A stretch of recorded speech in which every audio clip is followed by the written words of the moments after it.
Karena soal kuliah itu bukan bagaimana Anda IPK Anda tinggi. Jadi ini yang saya tekankan pada mahasiswa, jangan sekali-sekali Anda mencari IPK tinggi. Suatu saat nanti Anda akan menyesali IPK tinggi itu.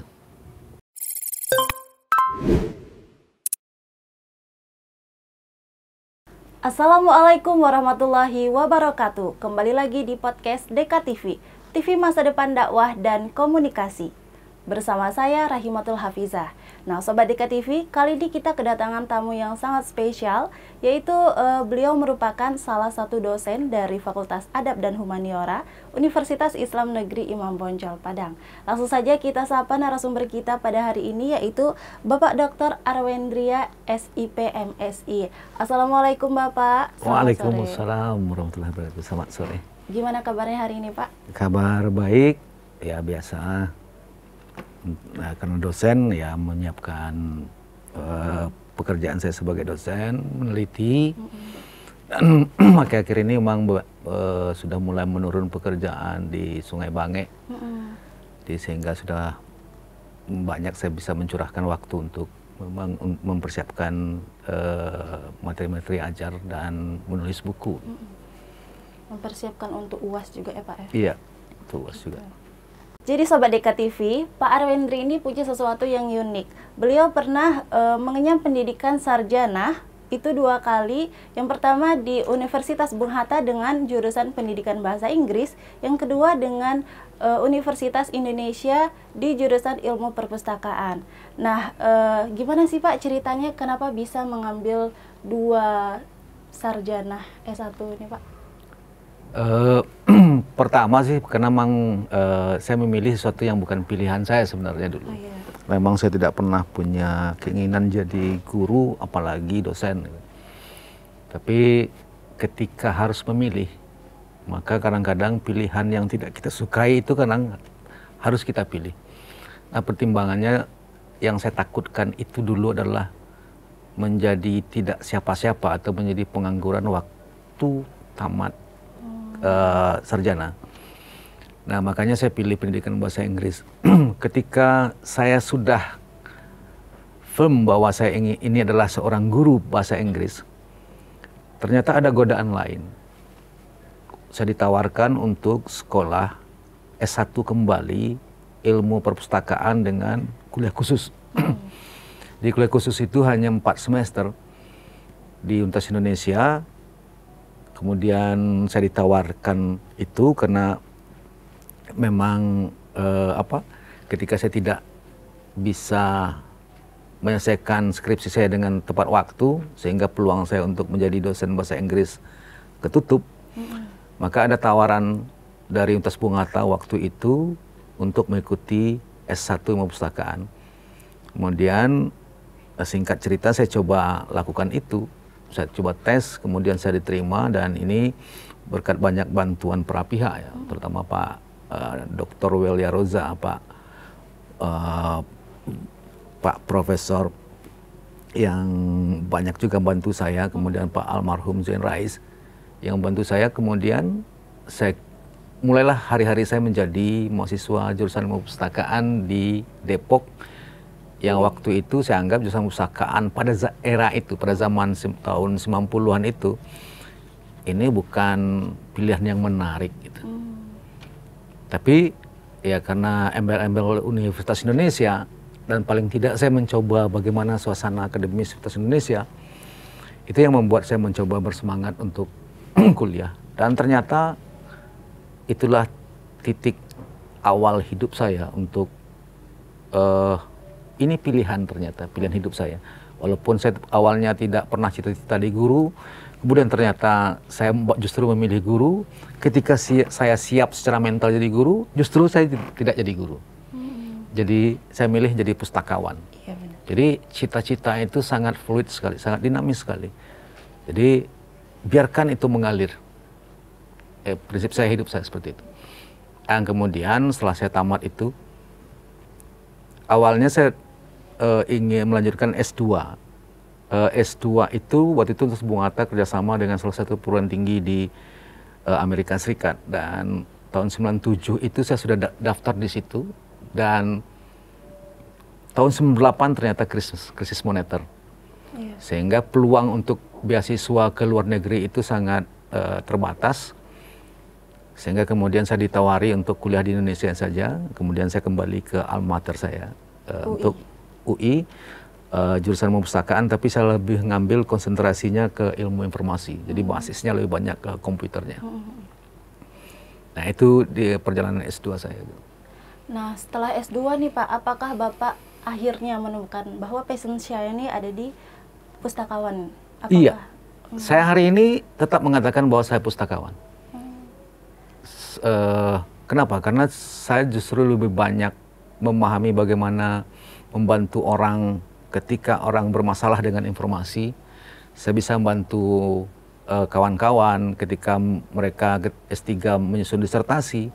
Saya bahkan bisa membantu dosen-dosen saya untuk menyelesaikan tulisannya.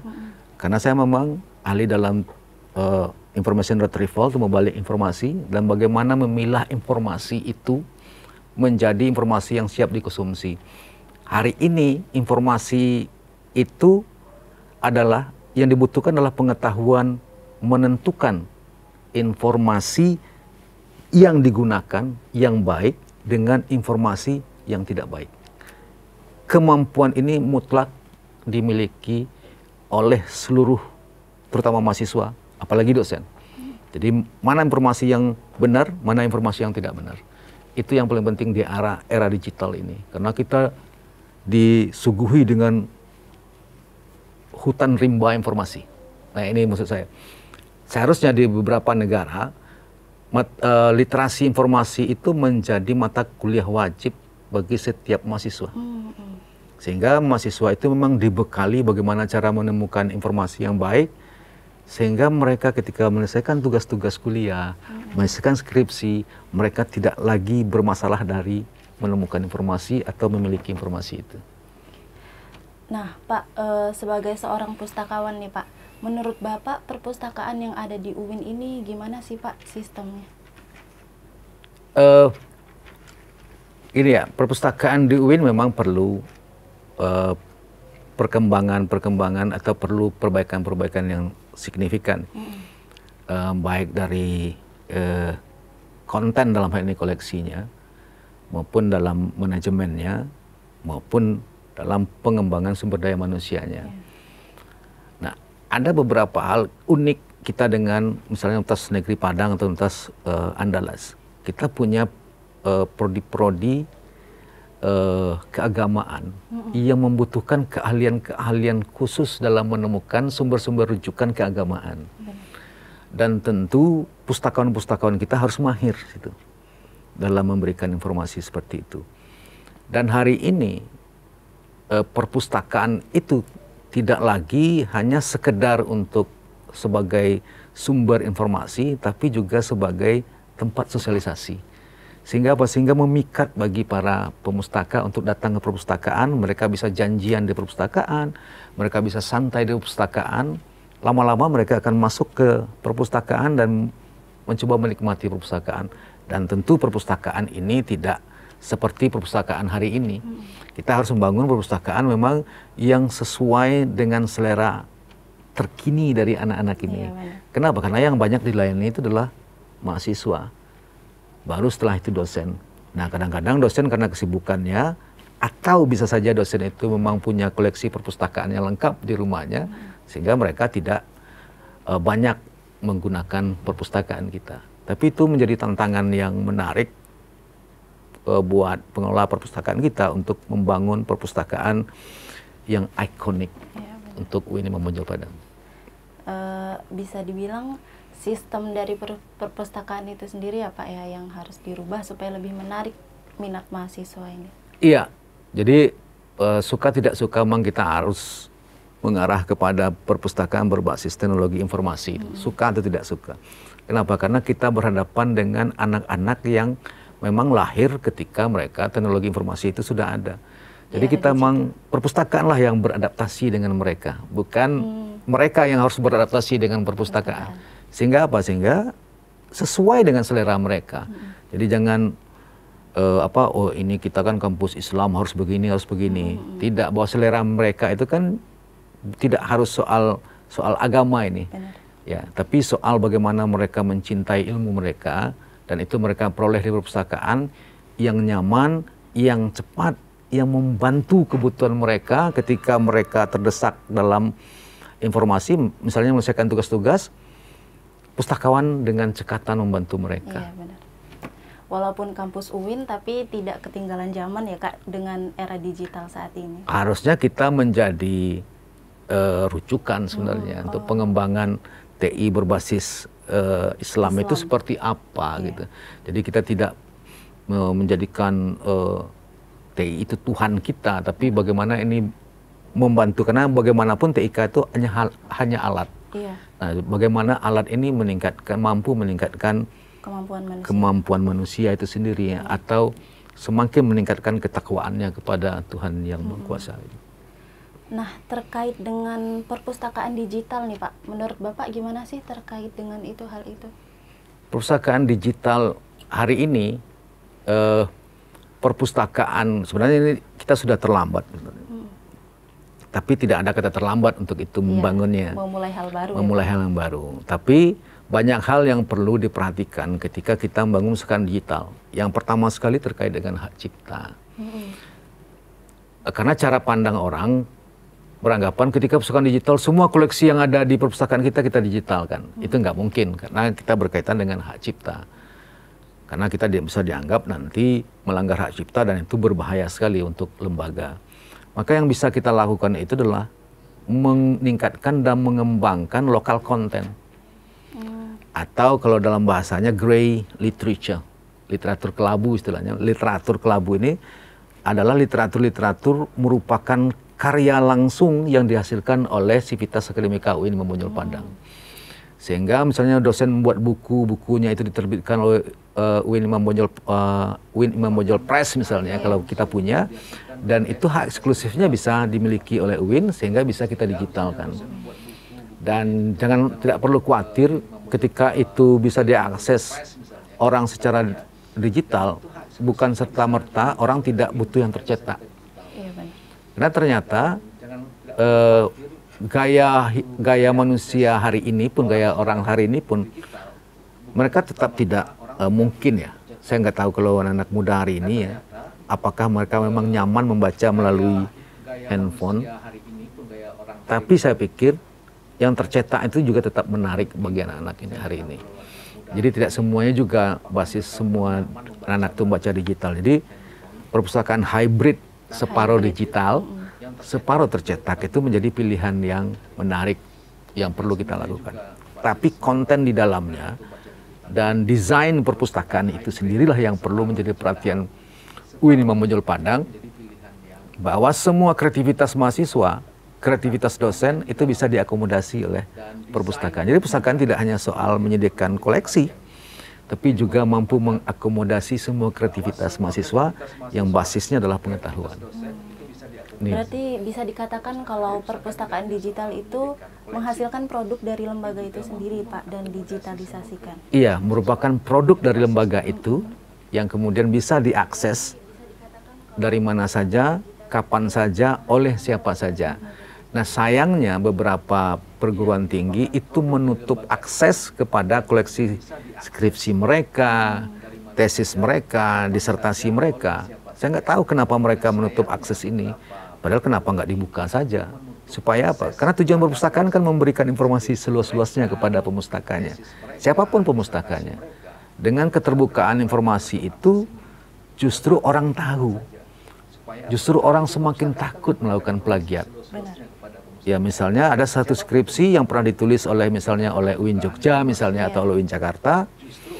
Ditulis misalnya tahun 2017, kemudian ada lagi mahasiswa kita menulis hal yang sama 2022, kan ketahuan cepat bahwa ini terindikasi plagiasi. Karena plagiasi itu berbahaya sekali. Akibat plagiasi, ini riset disertasi saya tentang plagiasi ini juga, bahwa tidak berkembangnya pengetahuan. Karena pengetahuan itu saja, karena diplagiatkan itu saja. Capaiannya jangka pendek, akhirnya apa? Pengetahuan itu tidak berkembang dengan baik. Nah, ini berbahayanya plagiasi. Dari sisi pengetahuan, termasuk dari sisi yang melakukan plagiat itu sendiri, pengetahuannya tidak berkembang. Gitu, Pak. Berarti bisa dikatakan kalau lambatnya nih Pak, lambatnya perpustakaan digital ini maju itu bisa dikatakan beberapa universitas sendiri yang belum menerapkan hal itu ya Pak ya, karena plagiasi tadi. Iya, contohnya Universitas Indonesia sendiri, mereka sudah melakukan digitalisasi koleksi mereka sudah dari dulu. Skripsi-skripsi lama itu mereka digitalkan, kemudian mereka susun di repositori mereka, namanya repositori. Nah, repositori ini bisa diakses, ternyata hanya bisa diakses oleh kalangan Sivitas Akademika UI saja. Misalnya kalau saya alumni di situ mencoba mengakses dari luar kampus UI, ternyata nggak bisa. Nah, kenapa nggak itu dibuka saja? Dan ini ternyata ini hanya soal ego sektoral saja. UI dengan egonya, ITB dengan egonya, misalnya UNAN dengan egonya, itu ego sektoral saja. Dan ini tidak pernah dapat titik temu sampai hari ini. Sehingga apa? Sehingga pengembangan database skripsi atau grey literatur tadi, atau repositori Indonesia itu tidak bisa berjalan dengan baik. Harusnya semuanya bisa terhimpun menjadi satu dengan teknologi, itu sangat memungkinkan sekali gitu. Nah, menurut Bapak nih Pak, gimana sih caranya untuk universitas-universitas mungkin ataupun mahasiswa menurunkan plagiasi itu sendiri? Karena mungkin ini sudah bisa dikatakan sebagai budaya ya Pak dari orang-orang Indonesia tadi. Iya, saya juga nggak berani mengatakan bahwa ini budaya ya. Tapi kebiasaan mungkin Pak. Ya, tapi ini jalan pintas hanya untuk mencapai tujuan ya. Maka banyak yang melakukan itu. Tapi seperti yang saya sebutkan tadi, ini berbahaya bagi lembaga dan berbahaya bagi yang melakukan plagiasi. Nah, solusinya seperti apa? Memang ini seluruh pihak, terutama dosen setiap mata kuliah itu mulai memberikan pengetahuan, mulai memaksa mahasiswa menulis, mulai memeriksa tulisan mahasiswa itu. Apakah mereka menggunakan rujukan yang benar, yang tepat, dan kalaupun mereka menulisnya salah, itu urusan lain. Karena memang mahasiswa itu butuh waktu. Dosen pun belum tentu juga mahir dalam menulis. Karena ini soal kebiasaan-kebiasaan. Nah, kalaupun mahasiswa salah menulis, itu sah-sah saja. Yang penting bagaimana mereka menuliskan ide mereka. Ide mereka ini mereka tulis, kemudian didukung oleh bacaan-bacaan literatur-literatur yang tersedia. Nah, bagaimana caranya? Nah, saya sering kali mencontohkan ke mahasiswa, ini ibarat kita ngomongin orang. Nah, kita ngomongin orang bahwa si Anu itu perangainya seperti ini. Gibah ya Pak? Ya, gibah ya. Tapi menurut si Anu tidak seperti itu. Coba tulis seperti itu dan buatkan siapa yang ngomong dan buatkan tahunnya. Nah, itu sudah seperti menulis ilmiah itu. Biasakan menulis seperti itu, maka Anda akan menyenangi menulis itu. Yang jadi masalah, Anda selalu mempertanyakan bagaimana cara menulisnya, cara memulainya, tapi Anda sendiri tidak pernah mencoba menulis itu. Nah, ini yang masalah sebenarnya kita. Dan mudah-mudahan saya berharap seluruh dosen akan memaksa mahasiswanya. Memang sesuatu itu kadang-kadang dipaksa dulu. Dipaksa dulu, mungkin ada penolakan oleh mahasiswa. Tapi kalau semuanya melakukan seperti itu, dan ini menjadi sebuah kebiasaan, saya yakin plagiat itu akan sendirinya akan berkurang. Memutus mata rantainya memang sulit, tapi menguranginya akan mungkin. Sangat mungkin sekali.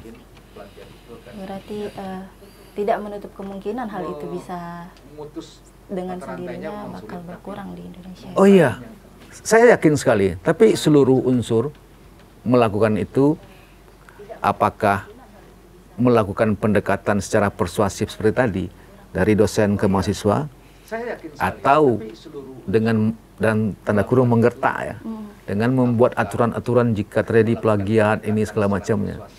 Nah, tentu UIN sendiri akan membuat standarnya berapa. Misalnya mahasiswa kalau kalau skripsinya sekian persen, maka terindikasi plagiasi. Bahkan di beberapa perguruan tinggi, tugas-tugas mahasiswa pun harus dicek tingkat plagiasinya. Sehingga apa? Sehingga dari awal itu mahasiswa sudah mulai berpikir, saya tidak lagi bisa melakukan tindakan-tindakan tercela seperti ini. Mereka sudah dari awal itu mereka sudah tertanam pikiran seperti itu. Nah, ini permasalahannya kadang-kadang tugas-tugas mahasiswa itu kadang-kadang juga tidak dibaca oleh dosen. Iya, itu yang bikin ragu ini kan Pak, mahasiswa kadang kita bikin tugas yang benar-benar kita bikin gitu, kita baca, tapi nantinya dosennya ini nggak baca tugas itu tadi, jadi kan kayak percuma gitu jadinya. Iya, dan ini pengalaman saya memeriksa tugas mahasiswa. Saya selalu sampaikan ke mahasiswa, jangan Anda pikir tugas-tugas ini tidak saya baca. Saya akan baca terus tugas-tugas Anda ini. Kadang untuk membaca sebuah tugas mahasiswa, ini satu kelas ini, membacanya tidak boleh putus ini. Saya harus selesaikan satu kelas itu. Karena kalau terputus besoknya standarnya mungkin akan berbeda. Nah, makanya saya selesaikan per kelas itu, walaupun sampai subuh ya selesaikan. Penting satu kelas saya selesaikan. Bahwa kelas lain besok lagi saya selesaikan, iya. Nah itu supaya apa? Supaya saya punya standar yang sama. Kalau besok mungkin saja saya lupa yang kemarin, apalagi kan jawabannya esai, kemarin jawabannya seperti ini, berapa sih nilainya? Nah kan itu masalah itu. Nah jangan sampai mahasiswa dirugikan masalah itu. Ya, lagian bagi saya sebenarnya, saya tidak terlalu suka ujian.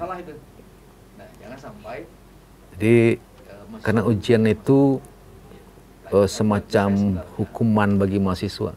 Bayangkan ketika Anda ujian, besok Anda ujian, malam ini Anda putus pacaran, putus cinta. Pengaruh nggak Anda ujian besok? Berpengaruh. Nah, atau Anda ujian besok, tiba-tiba Anda dapat telepon yang menyedihkan dari keluarga Anda. Pengaruh nggak Anda ujian?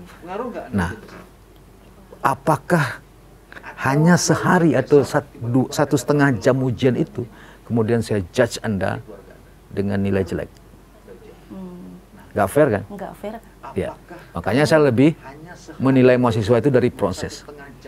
Makanya saya agak ketat ke mahasiswa, Anda boleh untuk tidak masuk di kelas saya itu 3 kali. Boleh, Anda tidak perlu ngasih kabar ke saya. Tapi Anda punya hak 3 kali. Tapi lewat dari 3 kali, saya juga punya hak mencoret Anda. Jadi kita fair saja. Di awal saya katakan mereka, manfaatkanlah 3 kali ini dengan sebaik-baiknya, dan Anda tidak perlu minta izin-izin ke saya. Karena bagi saya absen itu hanya ada hadir dan tidak hadir. Ya kalau sakit mereka sebulan, ngapain, lebih baik mereka kan istirahat. Bisa mereka fokus dengan merefresh kesehatannya. Ya kenapa nggak ulang saja minggu depan? Karena soal kuliah itu bukan bagaimana Anda IPK Anda tinggi. Jadi ini yang saya tekankan pada mahasiswa, jangan sekali-sekali Anda mencari IPK tinggi. Suatu saat nanti Anda akan menyesali IPK tinggi itu. Kalau itu yang menjadi tujuan Anda, IPK. Karena IPK tinggi tapi tidak memahami apa yang didapat, itu ya sama aja ya, Ya, Pak? ada pertanyaan yang saya sering ajukan ke mahasiswa saya. Jika dosen salah menilai, harusnya Anda dapat A, tapi dosen mengasih nilai D. Protes nggak Anda?